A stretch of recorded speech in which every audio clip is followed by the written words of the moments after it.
privileged to introduce the next speaker of the day, Dr. Varghese Mandapathil, SG. Currently, he is the Provincial Superior of Northeast Province of Montfort Brothers of St. Gabriel. He holds MSc in Counseling and PhD in Psychology. He served as principal of many schools. He is an excellent teacher, a good program organizer, and retreat preacher. He also teaches at Vidya Deep College. During this pandemic, he conducted many webinars. Now, I invite you, Brother Varghese, to make your presentation on psychosocial impact of COVID-19 pandemic on our life and mission, and the direction of the energies of the consecrated person today. Welcome, Brother Varghese. The floor is open to you. Thank you, Simon, for that kind introduction with a lot of wonderful words. Thank you to Brother Paul Raj, the principal of Vidya Deep College, and the administration for giving me this opportunity to share my views on psychosocial impact and our response. Sister Manju beautifully set the tone of the day with sharing her experience and her life, especially what she has done during the pandemic. My responsibility is to share with you the psychosocial impact of COVID-19 pandemic and how we could respond to it as religious, as Christians, as men and women. Before I begin, maybe a little break is good. We have been sitting for 1 hour. Those of you who would like to just stand, stretch yourself a bit, you are allowed to do that. Since I am doing it online, you can do it in your own places, in your rooms, in your hall. The pandemic was very hard for little Tony who was studying in class 2, because though initially he was very happy that he doesn't have to go to school, when he had to continuously attend online classes, and because his mommy was behind him to do the lessons every day, he was getting frustrated, upset, angry, and the scoldings of mommy, and sometimes she threatened him with the sacrifice of his favorite TV serial, the comic we used to watch. One day he decided enough is enough. He waited for his dad to come back from office, and as he came, the dad saw his little son crying, and dad asked, "Son, what happened?" He said, "I am very angry with mommy. I also want to marry. I want a wife." The father said, "What happened?"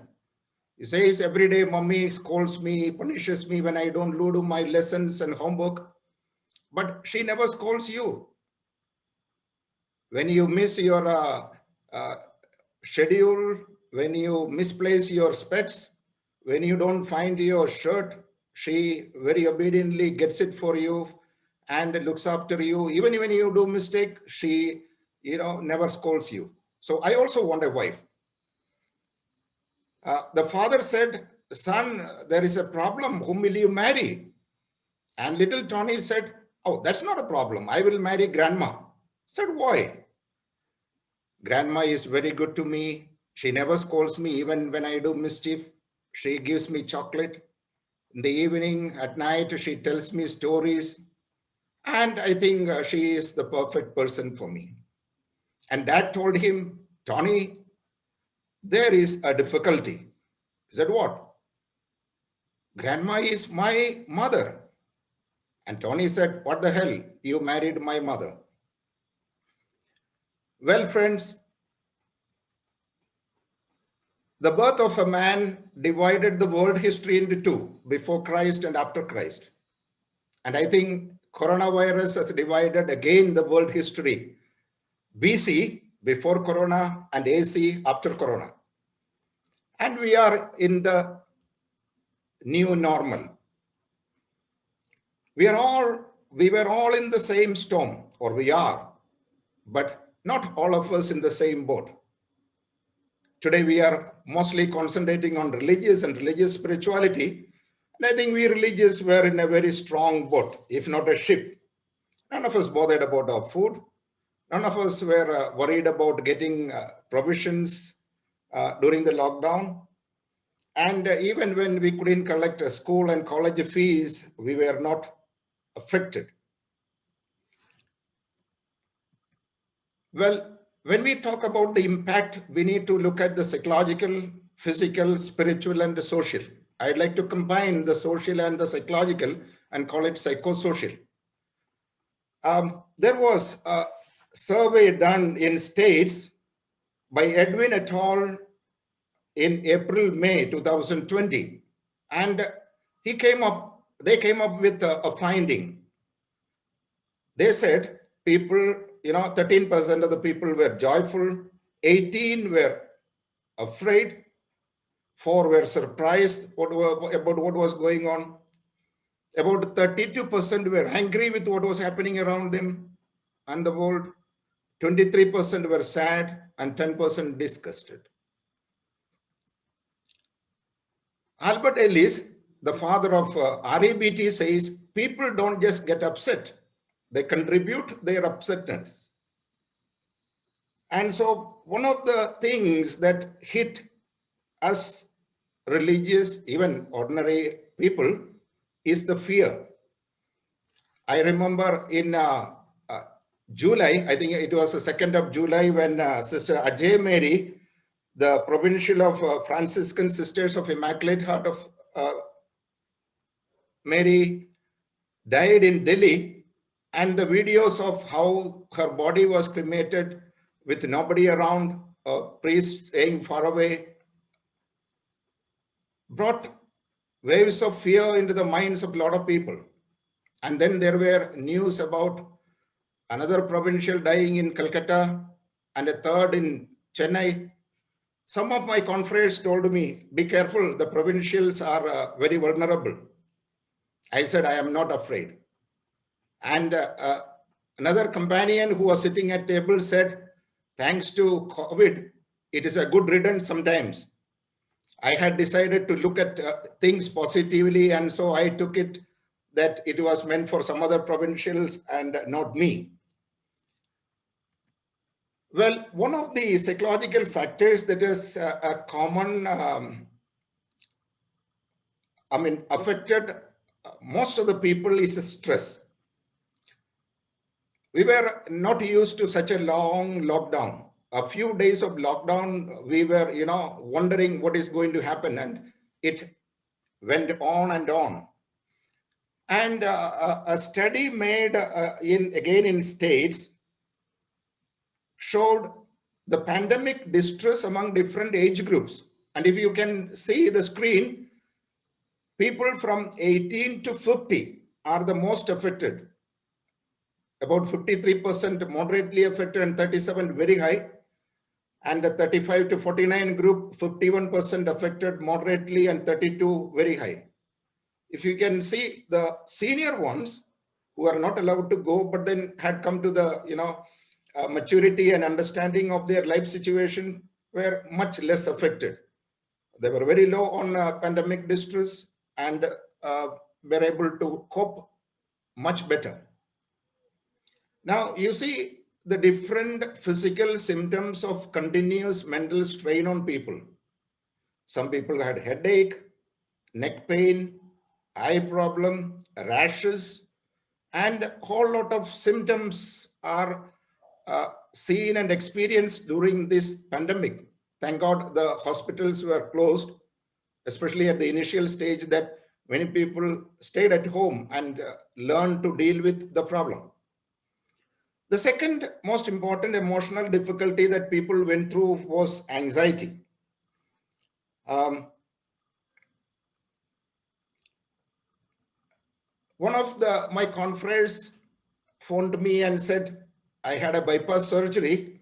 I have high sugar and cholesterol, and they say people with comorbidities are the most vulnerable. So I am getting scared. I'm feeling anxious. And I had to kind of help him to go for mindfulness, go for morning walk. And another person, I had posted my mobile number and the email on the Facebook page saying anybody who has problem can contact me to manage their emotional disturbances. One person said during the lockdown, I feel so anxious and the only way to cope with that is to take a few pegs. I said that would be a very bad thing. And the previous speaker was telling about 21 days habit. So the lockdown is for a long time, so don't get into a habit of that sort. Well, both stress and anxiety are brothers and sisters. They create difficulty for us.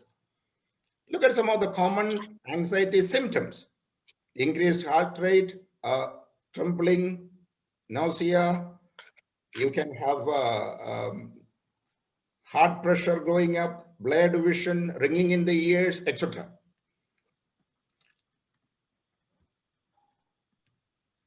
The third most common psychological problem experienced by religious and others was depression. One of the people who called me during the pandemic said, I feel sad and I don't know why. And that is a symptom of depression.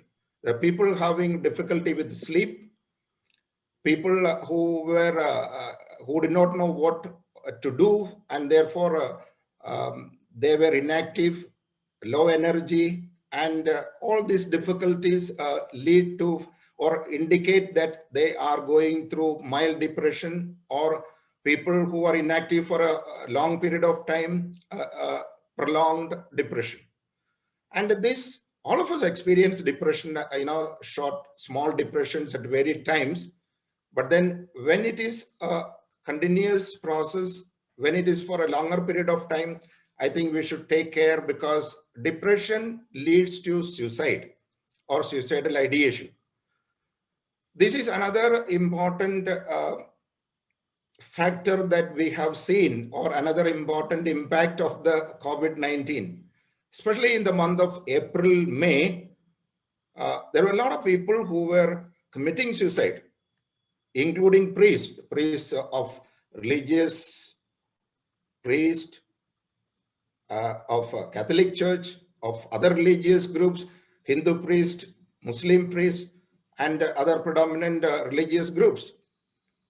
Because these people, as Michael was saying, if we concentrate, I think Sister Puchurani also said that if we are on the rituals, on the religiosity and not on the spirituality, doing a lot of things, saying mass, doing that, doing this, especially workaholics, when they have nothing to do during the lockdown, we will get into problems. And that has caused, I don't have to give you the statistics. You have heard what happened to the priest in Kerala, the sister in Kerala, in Tamil Nadu, in Andhra. There have been a number of cases, and I have some statistics here with regard to mental health.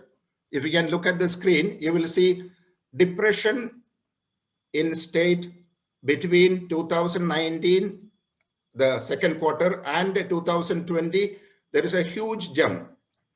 And suicidal ideation between May 2018 and May 2020, also there is a huge jump. So in other words, the researchers are saying COVID has affected the mental health of people, which includes religious men, women, priests. We have also another survey done in India between February and March, April. From 2nd February to 7th March, you see the number of suicide cases. This is confirmed suicide cases were much less. If you see on the right side, the red bars, you will see from March 8th to April 11th, the number of suicide has, we have about 34 suicide cases, confirmed suicide cases, I am saying. So you see how pandemic, lockdown, and the coronavirus fear has impacted the mental health and also the emotional well-being of people. And these are people, and we have them in our communities. it doesn't happen overnight. We can see symptoms, people who are quiet, whose energy level is low, who doesn't want to do anything, who do not interact with people, who isolate themselves. These are symptoms that something is happening to this person. And I think as good religious, it is our responsibility to support them. And the best way to support people who are in difficulty is to give unconditional love. And I think that is the central theme of today's reading. Jesus came for the sick and not for the well-being or those who are well. Our God is a God of compassion and love. And I think that should be our priority as well. Well, having given you a bird's eye view of the different emotional and psychological problems in brief, I would like to just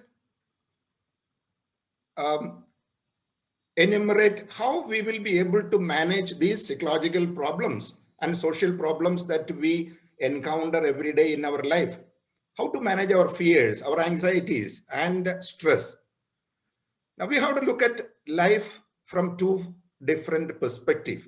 One is those things which I cannot control. I cannot control coronavirus. I cannot control the supply of vaccine. I cannot control the death rate in America, in Italy, in France, in other countries, not even in India. But there are some things which I can control. And that is my attitude towards what is happening. I can control about my emotional health. I can reach out to people who are in my community who is suffering. I can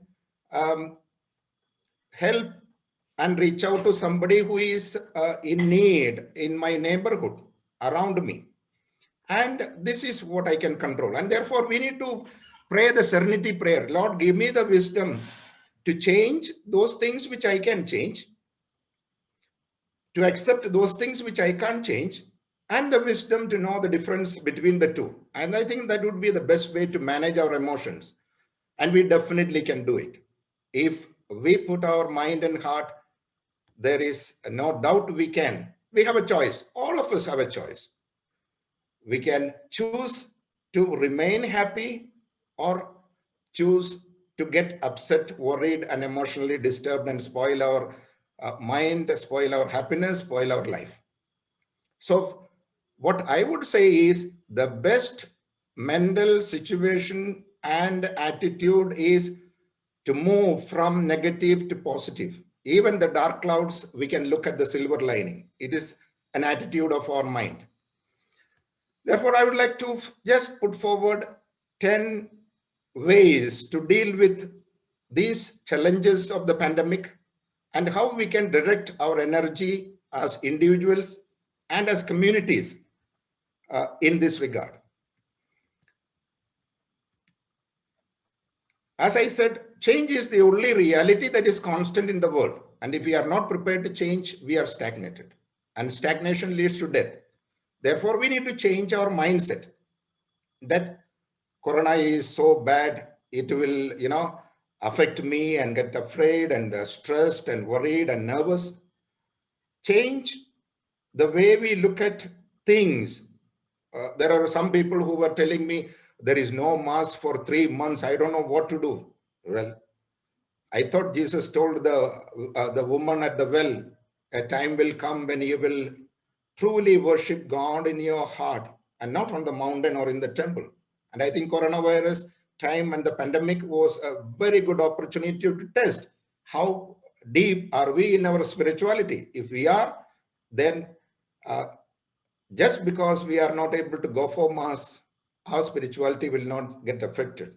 But our religiosity may get affected because that's the way we have been taught. That's the way we have grown up probably. And we have to change the way we think and behave. Well, unpredictable situation in the world is part of life. And so we need to be ready for that. The uncertainty, unpredictability, even irrationality of the pandemic makes it what it is, a great opportunity. The word crisis has another meaning in Chinese. That is opportunity. Therefore, it is how we look. If we look positively, we will see an opportunity in every calamity. But if you are negative, you will see a calamity in every opportunity. The decision is ours. And therefore, this opportunity is worthwhile and a blessing. So the moment you look at the pandemic as a blessing to change some of the things that we need to change, then you will find new meanings.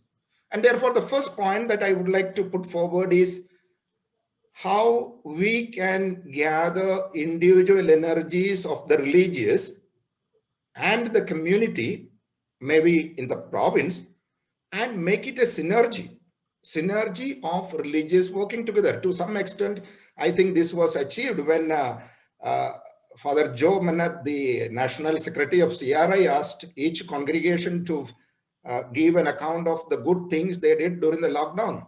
Wonderful. That is synergy. And only if only we could, collaborate, work together, network, and become a force, religious in India as a force, working, to meet the challenges of COVID. I think that would be a very good way to face this challenge of the COVID and the challenge of the post-COVID.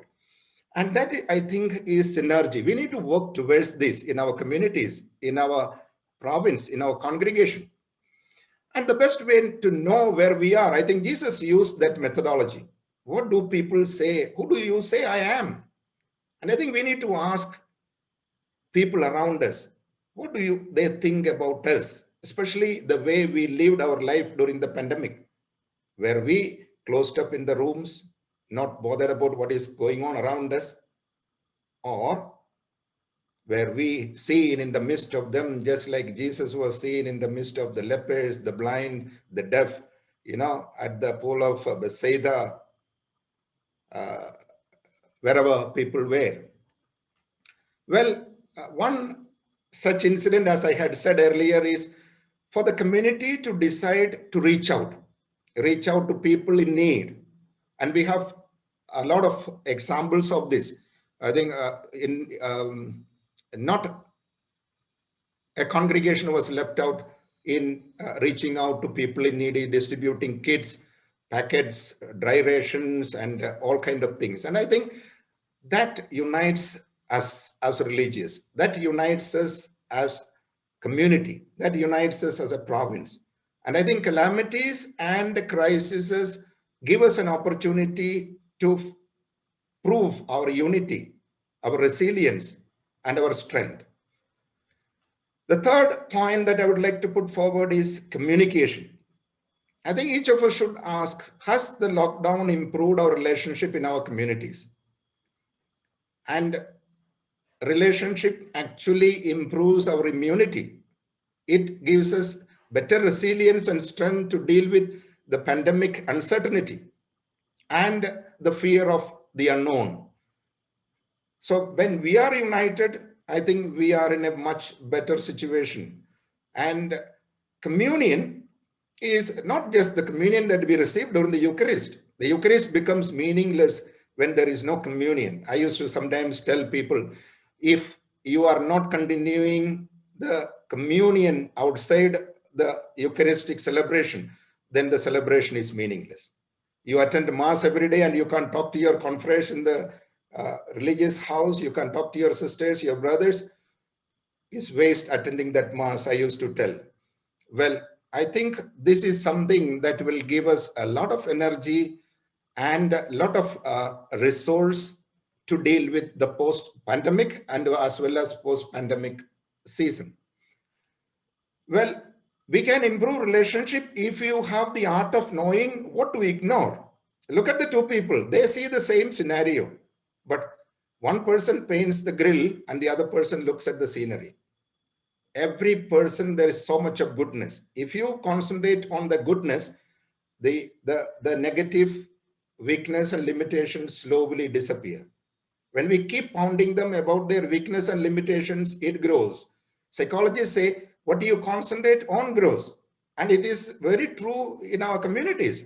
When we keep nagging somebody, you are not doing that, you are doing this mistake, you are creating problem, you have failed in your duty, then the person, becomes more dysfunctional and struggles more. The fourth point is be prophets. I think the pandemic is inviting us to our fundamental duty as religious. Religious are by the life that we have chosen called to be prophets. But then we should be prepared to speak up, dare to speak up. We should have the courage to act at time of need, just like Manju. Do we have the courage to be even with the farmers on the street? A lot of many priests, religious brothers, sisters, express their solidarity being with them. Very good. But how many of us? What happened to the rest? What did we do? And some of us may be afraid, if we go there, there may be a NIA behind us, or the ED inquiry, or the income tax behind us. Well, if we are prophets, we need to be speaking on behalf of God. Like Nathan, don't have the fear. You are the man, he told the David. And I think that is the courage we need to stand against people in power who are corrupt, against structures, to be anti-institutional. I think there is a call today to the religious. We have got cozy and comfortable with our institutions and the institutionalized lifestyle. Well, if you really look around, we can see any number of human rights violations, starting with what happened in Delhi during the violence, arrest of Sansami, the latest being the arrest of Disha Ravi, the climate activist who became the face of India's crackdown on dissent. Where are we, religious? There are lay people who dare to stand up to the government, to the authoritarian, autocratic style of the government. I think we religious need to act up. Sister Manju was talking about her being with the farmers' unrest. I think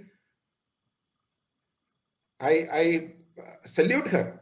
I salute all those religious who stood with them, and all of you who in some way expressed your solidarity. And if you can't do that, I got it from the National Geographic of Winter 2020. And the caption says, when injustice becomes law, resistance becomes duty. I think that is hitting us. When injustice becomes law, resistance becomes the duty of every religious. If Jesus was present today, I am sure he would have been behind the bar. Maybe with the a case on sedition or anti-national or whatever. Definitely not sitting in the comfort of a provincial's room and talking to you. Well, my question, the question that I asked myself is, does the farmer struggle affect me or has affected me in any way? What step did I take, or what step can I take to mark my solidarity with them? If I can't, then I think in some way I fail to be a prophet. Same number 4, be prophetic communities, an extension of the previous point. We need prophetic communities who are willing to break free from the institutionalized and structured religious life. Many people are talking about revitalization, restructuring religious life. The way religious life is today, I'm sure Sister Inigo will be a better person to speak about it. We have seen what is happening in the West. Sister Kucharani can vouch for that. I think soon it will come to India. The question is, are our communities gospel communities who can hear the cry of the poor and the marginalized and comfort them? If you don't, God will find another Moses to free the people of Israel, to stand with the poor and those suffering at the peripheries of our societies. And I think it is good to ask ourselves. I ask myself, has the pandemic experience helped me to go beyond the comforts of my room, my community, my institution, my province? Fifth point, Listen to his silent steps. Tagore says, he comes, ever comes. I think pandemic was a great opportunity for all of us to journey inward. Dagood, a great philosopher, would say, the longest journey is journey inward. Did we use all the time we got during the pandemic to spend time with ourselves, to spend time with the Lord, as beautifully Manju said? Did we listen in silence and learn God's language, or we were talking to God? Were we like Samuel, here I am, speak Lord? We may not be great students, but God is a patient teacher, challenging and loving at the same time. That is a contradictory, the paradox. His love doesn't leave us from challenges. He challenges us to be prophets, to be religious. And Pope Francis beautifully says in Fratelli Tutti, he says, we believers are challenged to return to our source. Now that's a great call for us religious today. In order to concentrate on what is essential, we have moved on from what is essential to, manning our institutions, finding personnel to run our schools, hospitals, health centers. Worship God and love our neighbor. I think the only commandment which Jesus gave was that. Love God and love your brothers. And you can't love God without loving your brothers. I think that is what he meant. And therefore, do I find time with myself during this pandemic or post-pandemic era? Did I find time in the pandemic? There are a number of congregations, especially religious sisters who had continuous adoration, half-day adoration, full-day adoration, 24 hours continuous adoration. They improved their life, improved their relationship in the community, improved their, their spirituality, their religiosity probably, but has the spirituality, the spiritual depth increased? If it has made an impact, they cannot sit quiet within the four walls of the room. They have to get out, and they have to even with people who are outside, people who are suffering. And I think it should start with the same commandment of the Lord. Love others as you love yourself. And for me, it is, you can't love others as you don't love yourself. In Tamil, there is a nice proverb, which means if it is in the pot only, it will come in the ladle. If we don't take care of ourselves, we can't take care of others. If we don't love ourselves, we can't love others. That's why even the airlines have a very good, caution. When the oxygen masks are dropped down, first make sure you put the mask for yourself before you help a neighbor or even a child. Meaning to say, self-care is spirituality. Today, we talk more about self-compassion. In the olden days, it was interpreted as selfishness. Today, more and more people accept that self-compassion, to be mindful, to accept that we are part of the common humanity, and to be kind to oneself is a very good spirituality.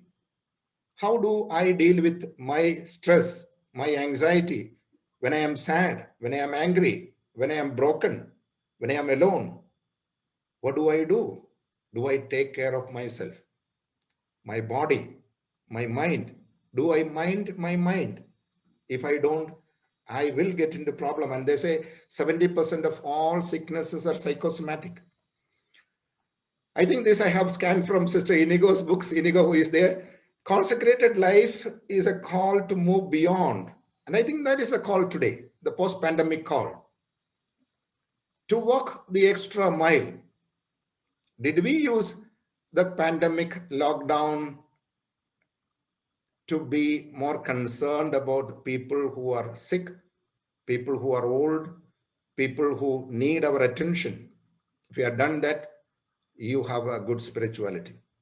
Many times I heard people saying, he says the same old stories which we have heard 10 times.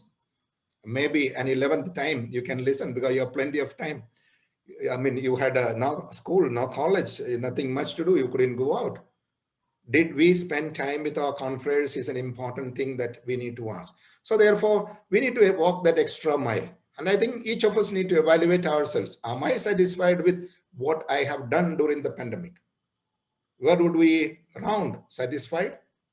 Dissatisfied? Middle? Ask yourself. And the next thing is part of that, which I would like to say is, did I dare to venture out beyond the comforts of the four walls of the consecrated life, which some people call the consecrated walls? Pope Francis called the comfortable mediocrity. There was an enormous opportunity to influence, participate, and provide the needed help to people who were suffering around us. Many of us did, but vast majority, I think, from what I hear, what I observe, is that they were more concerned about taking care of their health and making sure they don't, catch coronavirus. Often we don't go beyond our consecrated walls, and that is a challenge of the post-COVID scenario for the religious today. And everything that you have ever wanted is one step outside your comfort zone. And Saint Montfort, our founder, would always say, if you don't take risk, you won't achieve anything for God. If you are not prepared to take the risk, you will remain where you are. All of us want to do different things, but we are not willing to take different steps. We want to take the same steps and get different results, which is madness. If you want different results, if you want to be authentic, if you want to be prophets, you have to take different steps and dare. The seventh point is, we need to become human being. And I think it is a process. It is human becoming. So from human, if you want to be a real human being, you need to struggle and strive to become human being. It is seen in how we treat people, especially the weak, the poor people who come to our schools. When we are principals, how do you treat them? If the minister or the DC or a collector comes to our office, how hospitable we are, but a farmer, a person who is dressed shabbily. Well, I think before we can teach our children to be human, irrespective of caste, color, race, gender, we need to first become human. And this is very visible when people come for admission in schools where admissions are so difficult. Are we harsh? Do we lose our cool? Can we smilingly tell them that we don't have any seat so that they will go back with a feeling, well, I didn't get a seat, at least he gave me a cup of tea and talked to me nicely. And I think that would be a wonderful way of being human. And it's a lifelong challenge for all of us. Point number 8, I think Pope Francis beautifully brought it out in his Laudato Si. Our universe, our responsibility. And for me, responsibility is the ability to act responsibly in any given situation. And we are true earthlings. Earth is our home. And if we don't take care of our home, then we will have no place to live. And it is a gift that we need to give to our future generations. And Pope Francis has invited the Christians and people all over the world to take this responsibility to contribute to looking after our planet. And I think the climate activists like Greta Thunberg and the others who are involved are actually asking this: give us our right of a safe future, a safe planet, a safe earth, Mother Earth, our home. And I think this need to be the spirituality of us religious, post-pandemic a little more, because it is said, pandemic is a last call, one of the last calls probably.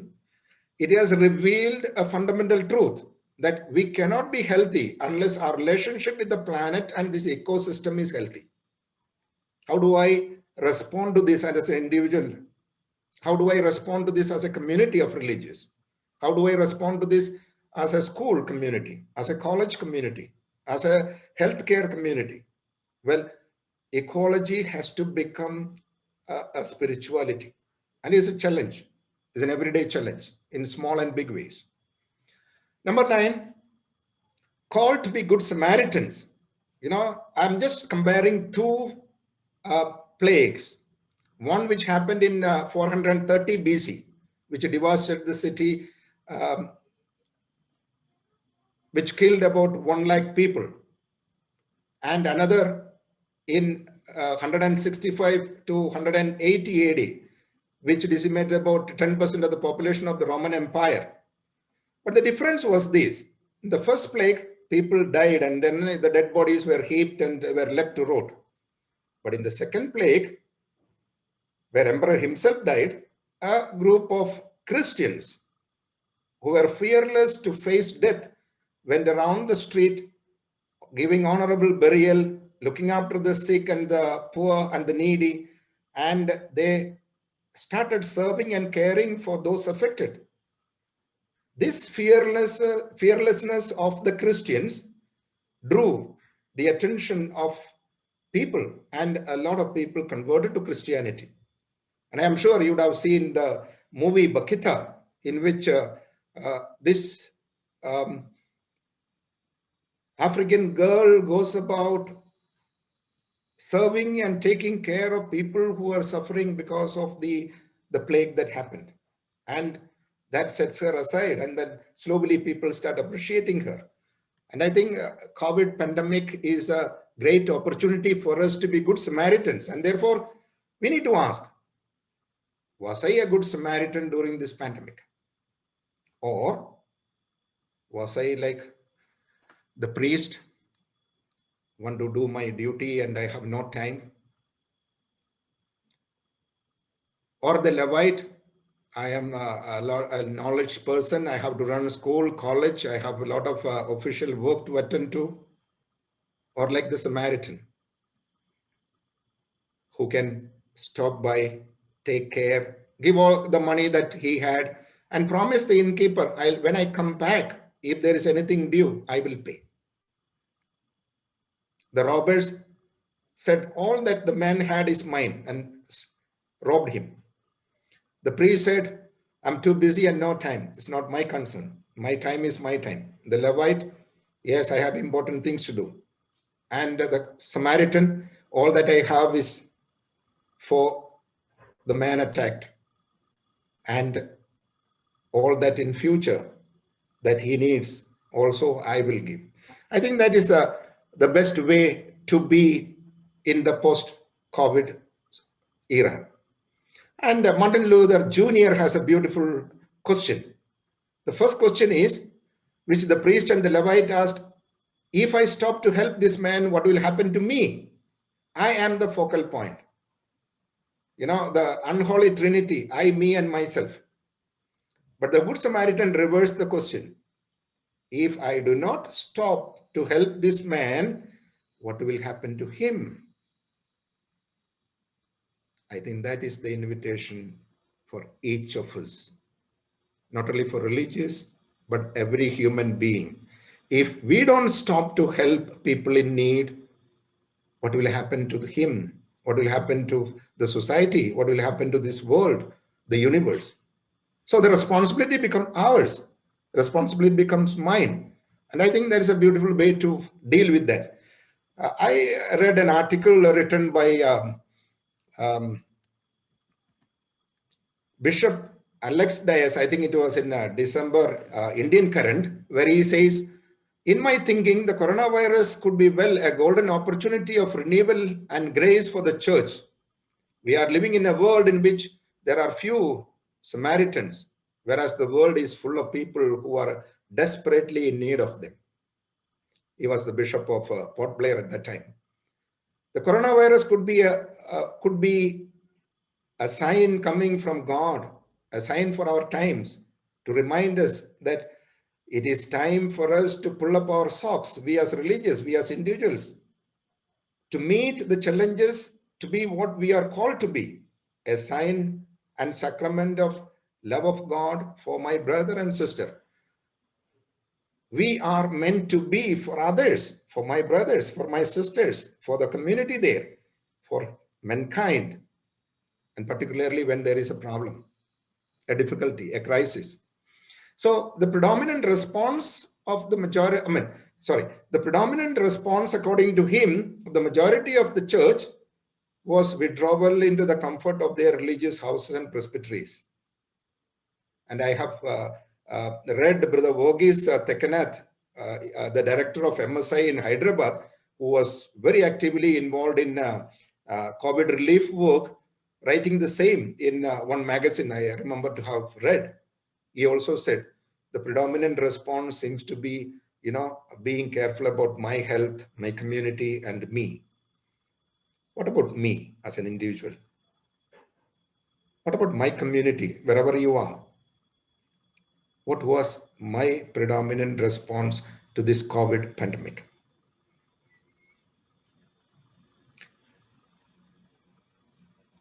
Well, during the COVID pandemic, there was an important thing, an interesting thing.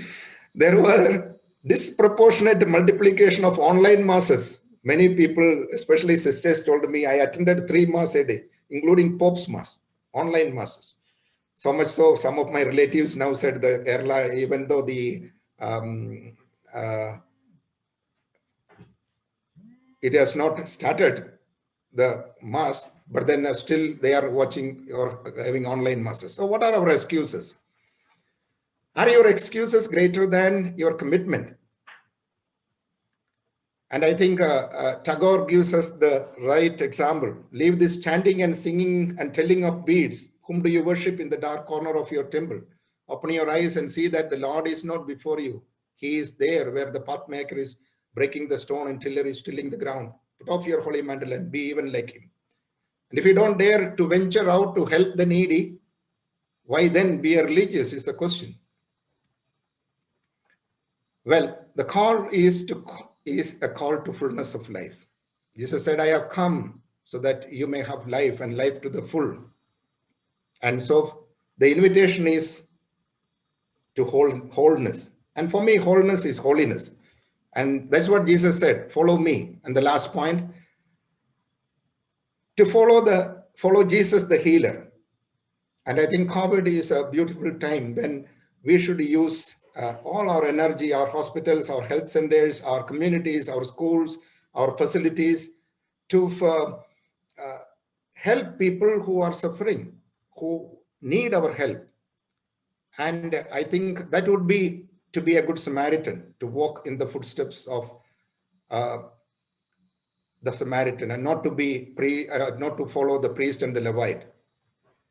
And I think it should be in our DNA to take care of people who are in a crisis. And according to Bishop Alex, the church having, so many health centers and hospitals could have done a much better job.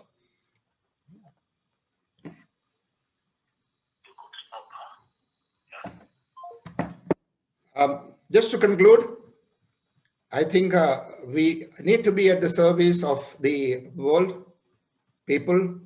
I think the best way to remind ourselves of our brokenness, and that will help us to understand the planet and the brokenness of our environment, our people, and the reality of life that we are faced with. And when we understand our brokenness, we will be able to understand the brokenness of other people. So just to summarize, we in religious need to move beyond our comfort zone, have faith in God. We are all in the same storm, and therefore we need to understand that. Remember, life is unpredictable. Have the courage to take care of people who are sick, suffering, old, and reach out to those who are in need. And I think that is the call. And the pandemic challenge is the courage and commitment to stand to actualize our compassion of self-compassion and compassion for others, courage to translate our daily actions responding to emerging needs of the people, and courage to form, reform, and transform our communities and religious orders by being good Samaritans. Are we prepared? Are we chastened by the pandemic? Together we can make the world a better, happier, healthier place to live. And I think that is the decision we need to take. Desire to change changes nothing, but a decision changes something, and a determination changes everything. And so, more than anything else, it is a decision we take and not the conditions of our life that determine the future of our consecrated life.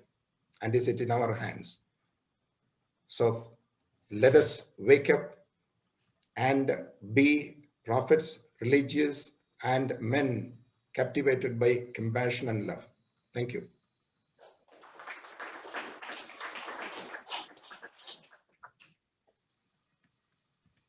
Dear brother, your presentation is very clear to us. You have enlightened us with a clarity of ideas. Thank you, brother. Now is the time for questions and clarifications. I invite you to put forth your questions. Now question means all are accepting what I am saying. So fine. Yes, Actually, very clear, very clear. there was since somebody is thinking of question, a mother general who was in her deathbed and she had to communicate some important things to her, the newly elected superior general, but then she was unable to speak. And so the newly elected superior general went to the kitchen, heated a glass of milk, and then she remembered there was something left in the bottle of an old Irish whiskey, and so she poured one small peg into the milk and stirred it and gave it to her. After drinking that, she sat up and gave her all the necessary instructions, and finally she said, whatever happens to the congregation doesn't matter, but make sure the cow which gave the milk is looked after and then kept safe. So I think, if you have no questions, then.